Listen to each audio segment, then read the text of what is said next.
Olá, irmãos, sejam bem-vindos a mais esse estudo especial para o lar e para a escola sabatina. Com a graça de Deus e nosso Senhor Jesus, vamos então estudar a lição 9, que tem como tema responsabilidade do membro da igreja. Também quero dizer aos irmãos que somos agradecidos por esse grande privilégio de podermos estar na internet, juntamente com todos os irmãos que muitas vezes não têm uma maneira de se reunir numa igreja, e assim fica então como um auxiliador para todos os irmãos que estejam nas suas casas, ouvindo essa mensagem que nós estaremos transmitindo. Quero dizer também que o objetivo desse estudo, como eu bem classifiquei aqui, é também combater os antitrinitarianos. Essa lição vem falando sobre os grandes poderes do céu e da terra que atuam em favor da humanidade. Sabemos eles ser o Pai, o Filho e o Espírito Santo. Então nós vamos, ao decorrer da lição, perceber que enfatizamos bem essa defesa dessa mensagem, que nos trará então um porto seguro para todos nós. Quero entrar então na lição, fazendo a leitura do verso áureo dessa lição. Diz assim: a multidão dos homens apregoa a sua própria bondade, porém o homem fidedigno, quem o achará? Na primeira pergunta, qual é o sinal de entrada para o reino de Deus? E que seres são testemunhas invisíveis em cada batismo? As três pessoas da divindade são poderes infinitos e oniscientes? Para responder essa pergunta, primeiro nós vamos recorrer ao texto da Bíblia, Mateus 28, 19, 20, dizendo: portanto, ide e fazei discípulos de todas as nações, batizando-os em nome do Pai, do Filho e do Espírito Santo, ensinando-os a guardar todas as coisas que eu vos tenho mandado, e eis que estou convosco todos os dias, até a consumação do século. Amém. Para reforçar então essas perguntas, temos também no Espírito de Profecia, que eu vou ler aqui agora no primeiro parágrafo dessa nota, dizendo que sobre o sinal de entrada no reino de Deus. Fazendo do batismo o sinal de entrada para o seu reino espiritual, Cristo estabeleceu como condição positiva à qual tem de atender os que desejam ser reconhecidos como estando sob a jurisdição do Pai, do Filho e do Espírito Santo. Antes que o homem possa obter abrigo na igreja, antes mesmo de transpor o limiar do reino espiritual de Deus, deve receber a impressão do nome divino, Senhor, justiça nossa. Ainda pela segunda parte da pergunta, no terceiro parágrafo da lição, temos aqui que no batismo somos dados ao Senhor como um instrumento para ser usado. O batismo significa a mais solene renúncia ao mundo. Mediante a profissão de fé que se faz, o eu morre para a vida de pecado. As águas cobrem o candidato na presença de todo o universo celestial, e é feito um compromisso mútuo. No nome do Pai, do Filho, do Espírito Santo, a pessoa é imersa na tumba líquida, sepultado com Cristo, no batismo e erguido da água para viver uma nova vida de lealdade a Deus. Os três grandes poderes do céu são testemunhas invisíveis, mas presentes. Então, na segunda parte da pergunta, nos confirma então que os três maiores poderes do céu e da terra estão presentes em cada batismo. Ainda para terminar, respondendo a terceira parte da pergunta, as três pessoas da divindade são poderes infinitos e oniscientes? Vamos ver aqui. Virando a página 48, diz aqui no último parágrafo: o Pai, o Filho e o Espírito Santo, poderes infinitos e oniscientes, recebem os que verdadeiramente entram em relação de aliança com Deus. Estão presentes em cada batismo, para receber os candidatos que renunciaram ao mundo e receberam a Cristo no templo da alma. Esses candidatos entraram para a família de Deus e os seus nomes estão escritos no livro da vida do Cordeiro. Então vejam, irmãos, quanta informação é nos passado quanto à atuação dos três deuses que estão presentes em cada batismo e confirma a cada um de nós que não tem como a gente escapar dizendo que eu sou batizado em nome de Jesus, eu sou batizado em nome de Deus. Então, para nós, no tempo que nós estamos vivendo hoje, com luz adicional, é muito assim, triste, é muito triste saber que ainda tem pessoas distorcendo a verdade. E quanta informação nós temos na Bíblia e no espírito de profecia. Passamos para a segunda pergunta. Os discípulos cumpriram a comissão do Salvador, batizando em nome do Pai, do Filho e do Espírito Santo? Então nós vamos ver aqui o exemplo dos apóstolos.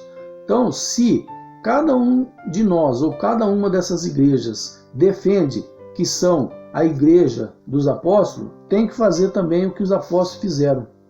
Vamos ver aqui.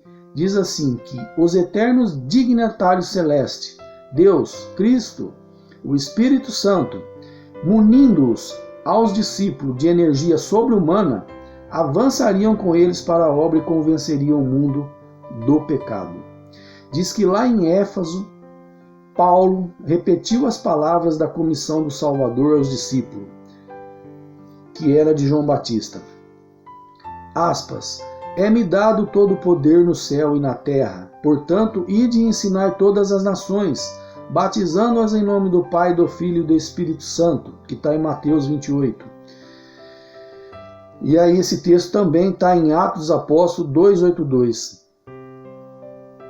Aí na continuação fala, havendo recebido sua comissão da parte de Deus e tendo a aprovação da igreja, saíram batizando no nome do Pai, do Filho e do Espírito Santo, e administrando as ordenanças da casa do Senhor. João batizava no arrependimento, mas os discípulos de Jesus, em profissão de fé, batizavam em nome do Pai, do Filho e do Espírito Santo.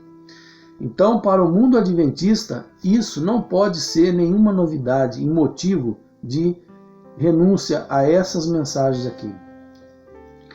Terceira pergunta, o que deve ser para nós o nome de Cristo? Então, em Atos dos Apóstolos 28, vem nos dizendo que deviam os discípulos levar avante sua obra no nome de Cristo. Cada uma de suas palavras e atos devia atrair a atenção sobre o seu nome, como possuindo esse poder vital pelo qual os pecadores podem ser salvos. Sua fé devia centralizar-se naquele que é a fonte de misericórdia e poder. Em seu nome deviam apresentar suas petições ao Pai e receberiam resposta. Deviam batizar no nome do Pai, do Filho e do Espírito Santo.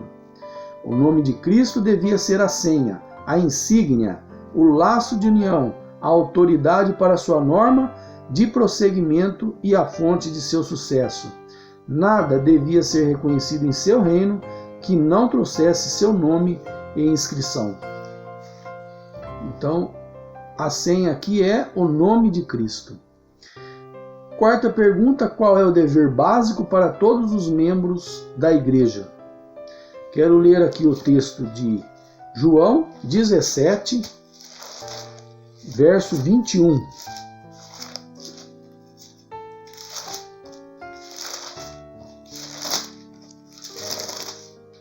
Diz assim: para que todos sejam um, como tu, ó Pai, o és em mim e eu em ti, que também eles sejam um em nós, para que o mundo creia que tu me enviaste. Então, o dever básico é os membros da igreja estar unidos no mesmo propósito, na mesma doutrina e no mesmo trabalho de união para a prosperidade da igreja. Temos aqui também no quarto testemunho para a igreja, página 16, diz assim que, como todos os membros do organismo humano, diversos entre si, se unem para formar o corpo e cada um desempenha suas funções em obediência ao poder que governa todo, assim os membros da Igreja de Cristo devem estar unidos em um corpo simétrico, sujeito ao santificado entendimento do todo. Quero trazer um exemplo aqui das formigas. Elas têm uma organização tão forte para o trabalho de construir um ninho, de trazer comida para dentro do ninho, que elas trabalham ali simetricamente, formam aquela fileira grande para ir buscar o alimento e volta também unido para estocar o alimento. Então, a formiga traria um bom exemplo de organização de trabalho para nós com relação ao trabalho que temos com a igreja. Quinta pergunta: que importante responsabilidade têm os membros em relação ao voto batismal? Vamos aqui em 1 Pedro para obter então informação da Bíblia, porque nós temos o costume de não só estar apoiado nos textos bíblicos, mas também nos testemunhos da irmã White, que foi dado para a Igreja Adventista. Diz aqui em 1 Pedro, vamos ler aqui,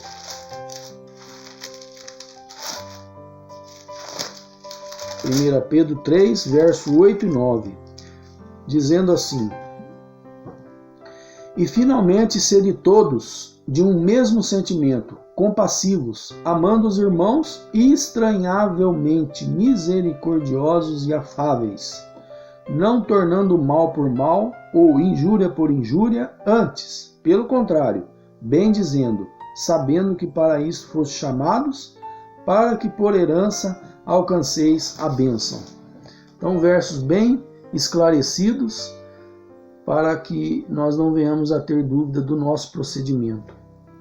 Diz aqui na nota, no terceiro testemunho para a igreja, 45, diz que por seus votos batismais vocês se acham obrigados, olha que palavra forte, obrigados a honrar a seu Criador e a negar resolutamente a si mesmo e a crucificar suas afeições e concupiscências, levando até os seus pensamentos em obediência à vontade de Cristo.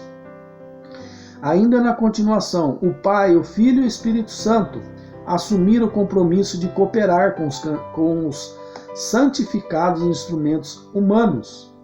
Se somos leais ao nosso voto, abre-se-nos uma porta de comunicação com o céu, porta que mão alguma humana, nenhum instrumento satânico pode fechar.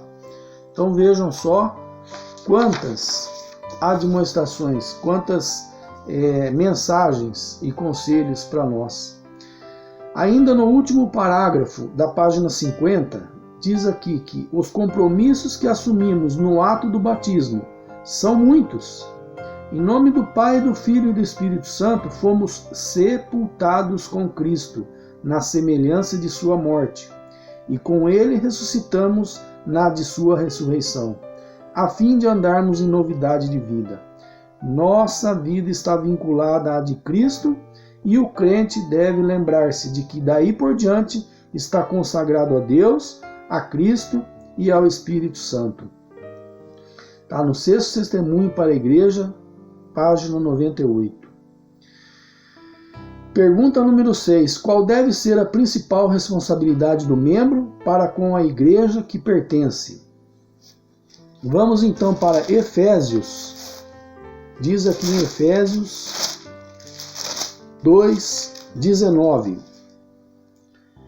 Assim que já não sois estrangeiros nem forasteiros, mas concidadãos dos santos e da família de Deus. Diz a nota em quarto testemunho para a igreja, página 18. Todo crente deve ter o coração inteiro em sua ligação com a igreja.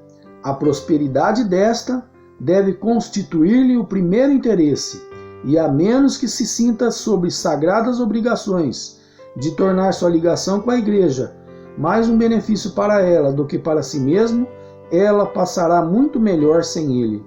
Então olha aí, irmãos. Está ao alcance de todos fazer alguma coisa pela causa de Deus. Pessoas há que despendem grandes quantias para luxos desnecessários, satisfazem os próprios apetites, mas consideram grande carga contribuir com recursos para a manutenção da igreja. Estão dispostos a receber todo o benefício de seus privilégios, mas preferem deixar aos outros que lhe paguem as contas. Então, cada um de nós aqui sabemos e somos informados constantemente das deficiências e das demandas que o movimento adventista naturista do sétimo dia tem. Nesse momento, nós estamos com a necessidade da publicação da parábola das 10 virgens. Então foi feito um apelo pelos nossos irmãos do ministério da necessidade de arrecadar recurso para que essas publicações possam estar ao nosso alcance e também ao alcance das almas que estão por aí famintas da verdade. Temos também outras necessidades, como já falamos em outros cultos, de irmãos, onde em uma determinada localidade já deveria ter o que? Uma casa de culto. Então, vejam só, irmãos, que todos nós precisamos acordar para essas necessidades. Temos irmãos que estão vindo para o nosso movimento e já têm até condição de ter um lugar de reunião, mas precisamos de recurso, de disponibilidade, porque aqui a nota nos adverte que muitas vezes nós despendemos os nossos recursos para luxos desnecessários, para satisfazer o que? Os nossos apetites. E a causa vai deixando de lado. Isso pode esperar, isso não precisa ser agora. E assim nós vamos ficando por Deus como mordomos infiéis. Quero passar então para a pergunta número 7. Como será o procedimento do membro que deseja o avanço da igreja? Como será o procedimento? Vamos recorrer então ao texto de Coríntios. Então, 2 Coríntios, capítulo 13 e o verso 11.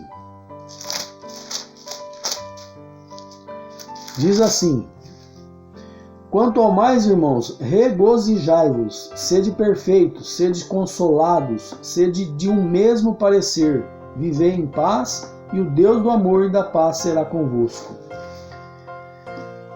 Quarto testemunho ainda para a igreja, página 18, diz aqui para nós que os que na verdade sentem profundo interesse no avanço da causa, não hesitarão em investir dinheiro no empreendimento, sempre e onde quer que se faça mister.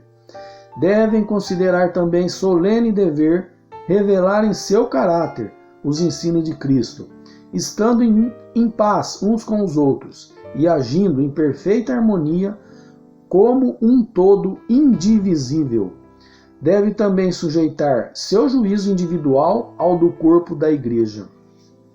Então, na pergunta 7, eu quero fazer um comentário pessoal que diz aqui que houve então sim uma necessidade para nós, nesses últimos meses, de se ter a continuação da publicação da parábola das 10 virgens. E nós precisamos então, com a nossa liberalidade, fazer isso acontecer, irmãos, num breve e curto de tempo. Não é num espaço médio, não, é breve e curto espaço de tempo. E nós então aqui temos que se esforçar para que isso possa se realizar. Sabe quando, irmãos? Veio na minha cabeça agora aqui o pensamento. Para que nós chegamos até o final do ano, se houver uma possibilidade de conferência, essas apostilas estiverem já nas nossas mãos, ali para ser entregue para outros irmãos que estão vindo para o nosso movimento.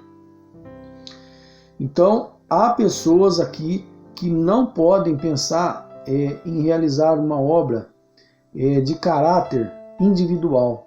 Nós temos que estar sujeito ao todo da igreja, ao que o corpo da igreja decidiu.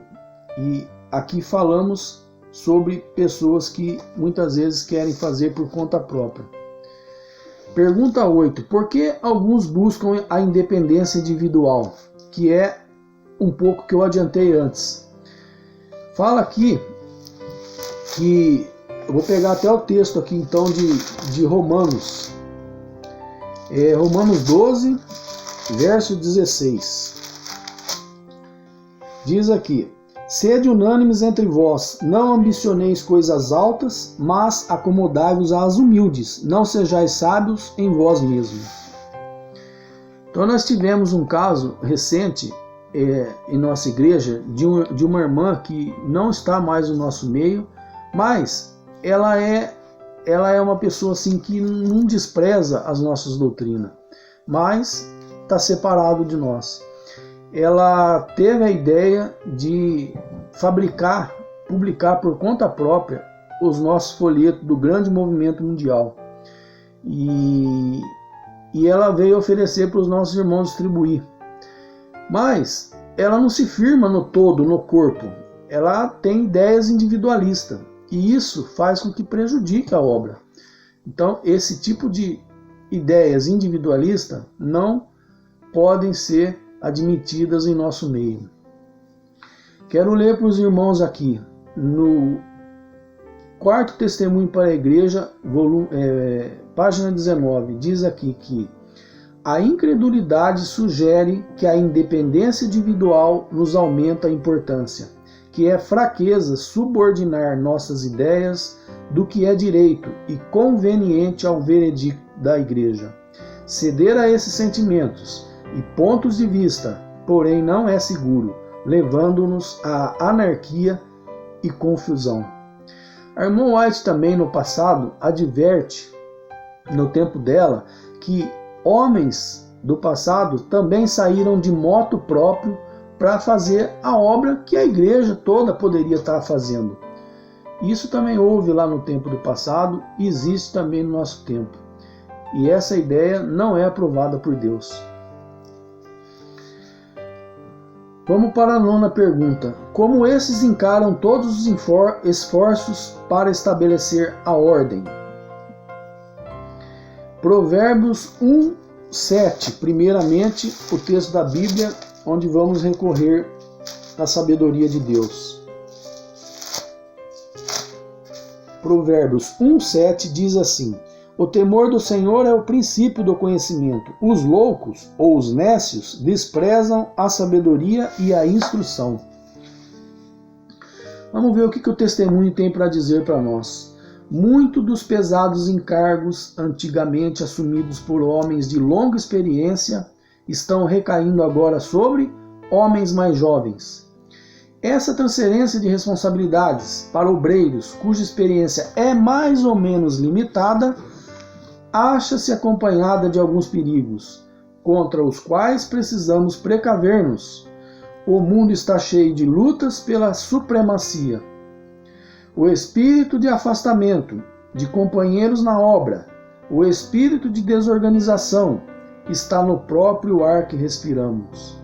Para alguns, todo o esforço para estabelecer ordem são considerados perigosos, como se fosse uma restrição da liberdade individual, pois ser temido como sistema papal. Então veja só o que chegou lá no tempo da irmã White, esse tipo de coisa acontecendo. E nós vamos fazer ainda mais comentário. Na continuação da página 52, diz assim: ó, como Satanás se regozija, ou se regozijaria se alcançasse êxito em seus esforços de penetrar no meio deste povo e desorganizar a obra num tempo em que a organização integral é essencial e constitui a maior força para evitar os levantes espúrios e refutar pretensões não abonadas pela palavra de Deus. Precisamos manter as fileiras uniformemente para que não haja quebra do sistema de organização e ordem, o qual foi erguido por meio sábio, cuidadoso labor. Não se deve dar autonomia a desordeiros que desejam controlar a obra nesse tempo. Então vejam só a ideia de alguns que se acham muitas vezes em nosso meio. Ainda não temos, graças a Deus, no momento, esse tipo de pessoa. Já surgiram, já foram embora e agora, nessa parte, estamos sendo bem conduzidos por Deus. Pergunta 10. Em que fontes o cristão deve buscar apoio para cumprir seus deveres? Então, qual é a fonte? A palavra de Deus em Salmos fala que é na palavra de Deus, é nos conselhos de Deus, e fala que lâmpada para os meus pés é a tua palavra e luz para os nossos caminhos.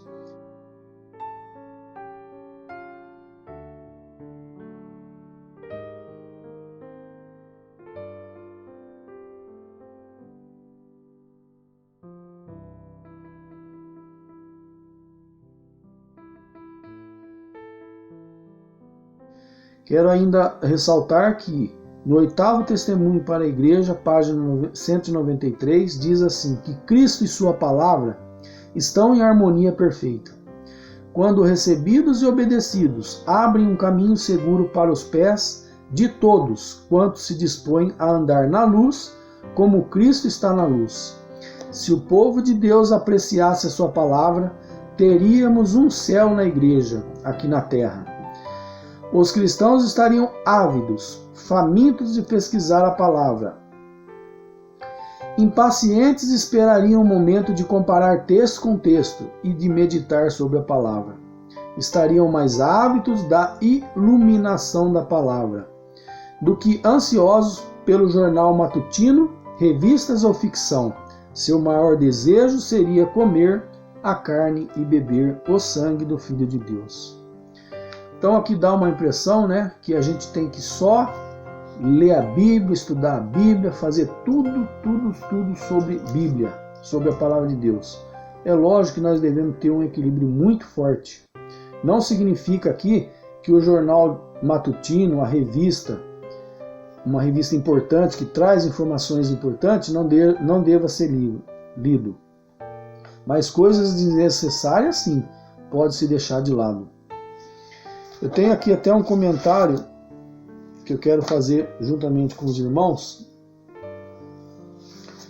que muitas vezes nós, irmãos, principalmente os irmãos que estão longe de nós, de uma igreja para se reunir, os irmãos tendem a se consagrar mais, ficar muito mais ligado com a palavra de Deus, com o estudo dessas mensagens que a gente está estudando. E é nessa hora que deve-se realmente fazer o equilíbrio durante a semana, durante o sábado, de tender a se sobrecarregar muitas vezes estudando demais. A gente tem que ter esse equilíbrio. Quero passar então para a pergunta número 11. Diz aqui, que garantia recebe o membro da igreja a fim de poder cumprir os mandos divinos? Ainda mais uma pergunta, somente como avançaremos na santificação cristã? Então primeiro vamos ver qual é a garantia.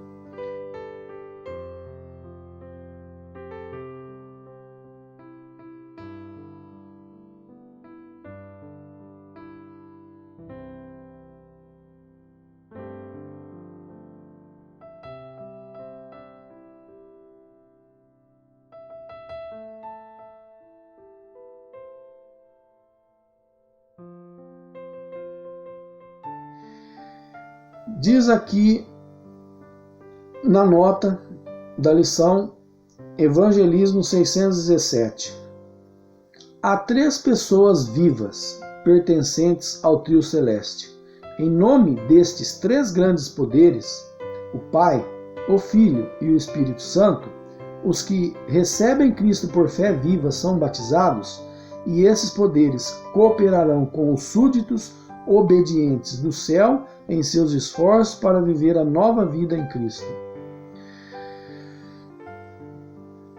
Na continuação diz aqui que cumpre-nos cooperar com os 3 poderes mais altos no céu, o Pai, o Filho e o Espírito Santo, e esses poderes atuarão por nosso intermédio, fazendo-nos co-obreiro de Deus. E aí, como somente avançaremos na santificação cristã? Diz que nossa santificação é a obra do Pai, do Filho e do Espírito Santo. É o cumprimento da aliança que Deus fez com os que se unem para estar em santa comunhão com Ele, com seu Filho e com seu Espírito. Vocês nasceram de novo? Tornaram-se nova criatura em Cristo Jesus? Então cooperem com os 3 grandes poderes do céu, que estão atuando em seu favor. Fazendo isso, vocês revelarão ao mundo os princípios da justiça. Ainda mais, os que proclamam a mensagem do terceiro anjo precisam revestir-se de toda a armadura de Deus, a fim de que possam ousadamente permanecer em seus postos, em face de difamações, em falsidades, combatendo o bom combate da fé, resistindo ao inimigo com a palavra, está escrito. Mantenham-os em lugar em que os 3 grandes poderes do céu, o Pai, o Filho e o Espírito Santo, possam ser sua eficiência. Esses poderes atuam com aquele que sem reservas se entrega a Deus. O poder do céu está à disposição dos crentes, filhos de Deus. O homem que depõe em Deus sua confiança acha-se protegido por uma muralha inexpugnável. Pergunta 12. Em vez de esperar apoio total dos ministros, como os membros devem atuar? Então aqui nos dá uma informação que nós não devemos nos apoiar somente nos ministros, nos obreiros. Ainda porque no nosso movimento adventista naturista do 7º dia, não temos muito mesmo nem pastor, poucos pastores, poucos obreiros, e aí fica a grande, então, responsabilidade de cada um de nós em fazer de maneira ordenada, como nós estudamos agora há pouco, organizada, tendo a igreja a finalidade de colocar planos e projetos para que os membros possam atuar. Diz aqui na nota da lição: logo que seja organizada uma igreja, ponha o pastor os membros a trabalharem. Terão eles que ser ensinados a trabalhar com êxito. Dedique o pastor mais tempo para educar do que para pregar. Ensine o povo a maneira de transmitir a outros o conhecimento que receberam. Se bem que os novos conversos devam ser ensinados a pedir conselho dos mais experientes na obra, devem ao mesmo tempo ser o quê? Ensinados a não colocar o pastor no lugar de Deus. Os pastores são apenas seres humanos, homens rodeados de fraquezas. Eu queria trazer o verso aqui de João 15:8. Diz aqui para nós: nisto é glorificado meu Pai, que deis muito fruto e assim sereis meus discípulos. Então, se queremos ser discípulos de Cristo, temos que dar fruto. E o fruto vem da ação, daquilo que nos foi ensinado, daquilo que nos é exigido por Deus, se nós fizermos o compromisso no batismo de sermos acompanhados e assistidos pelo Pai, pelo Filho e pelo Espírito Santo. Pergunta número 13, já quase finalizando então a lição. Que responsabilidade pesa sobre cada um quanto à reforma de saúde? Então nós vamos em 1 Coríntios. Vamos ver lá em 1 Coríntios 6:20. Diz aqui: porque fostes comprado por bom preço. Então glorificai, pois, a Deus no vosso corpo, no vosso espírito, os quais pertencem a Deus. Então, se o corpo pertence a Deus, vamos ver aqui então qual que é a responsabilidade que pesa sobre nós. Então, Conselho sobre Regime Alimentar, página 19 e 20, nos diz assim: no tempo em que a luz da reforma de saúde brilhou sobre nós, e desde então tivemos a diária indagação, estou praticando a verdadeira temperança em todas as coisas? É o meu regime de molde a colocar-me a realizar a maior soma de bem?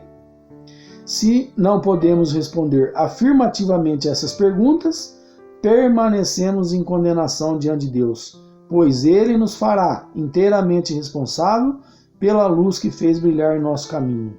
Deus revela o tempo de ignorância Mas tão logo a luz brilhe sobre nós, ele requer que mudemos os hábitos destruidores da saúde e que nos relacionemos devidamente com as leis físicas.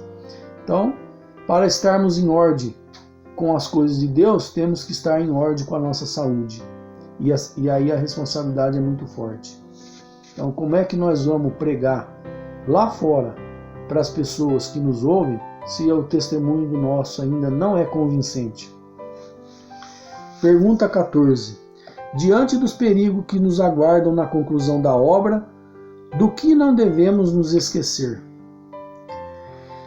Segundo a mensagem escolhida, 391, diz que a vinda do Senhor está mais próxima do que quando primeiro cremos. Que admirável pensamento é esse de que o grande conflito se aproxima do fim. Na conclusão da obra, enfrentaremos perigos com os quais não sabemos como lidar. Não esquecemos, porém, que os 3 grandes poderes do céu estão operando, que uma mão divina se encontra ao leme, e que Deus levará a cabo os seus desígnios. Ele reunirá do mundo um povo que o há de servir em justiça. Terríveis perigos se acham diante dos que têm responsabilidade na obra do Senhor, perigos cuja ideia me faz tremer. Mas vem a palavra, :